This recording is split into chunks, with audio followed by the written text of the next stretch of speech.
আমি এবং আমার দল আজকে বিজ্ঞান ভিত্তিক একটি প্রকল্প নিয়ে উপস্থিত হয়েছি। আমাদের প্রকল্পের নাম হচ্ছে ফ্লাড ম্যানেজমেন্ট এবং ক্লিটেক এনার্জি।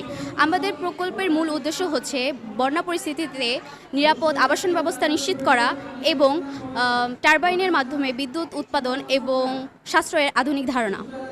তো আমাদের প্রকল্পের প্রথম অংশ হচ্ছে বন্যায় নিরাপদ আবাসন ব্যবস্থা নিশ্চিত করা। সেক্ষেত্রে আমরা হচ্ছে এমন একটা বাড়ির নকশা তৈরি করেছি যেই বাড়ির নিচের অংশে বিশেষ ভাসমান উপাদান দিয়ে তৈরি করা হয়েছে।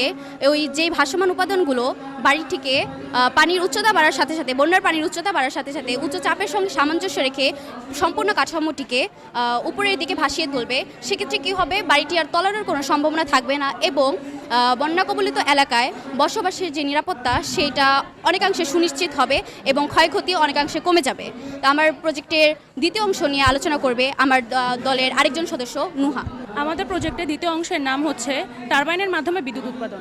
এখানে আমাদের সাধারণত সরকার বন্যাপ্রবণ অঞ্চলে রাস্তাঘাট একটু উঁচু করেই তৈরি করা হয়।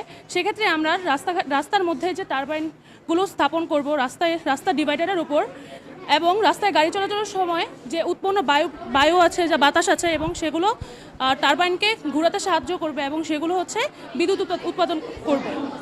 এই বিদ্যুৎগুলো সাবস্টেশনে জমা হয়ে আমাদের রাস্তার লাইট জ্বালাতে সহায়তা করবে এবং সেই উৎপন্ন বিদ্যুৎগুলো আমরা ঘরবাড়িতেও সরবরাহ করতে পারবো এবং আশা করা যায় যে আমাদের বিদ্যুৎ সংকটটা অনেকাংশে হ্রাস পাওয়া যাবে।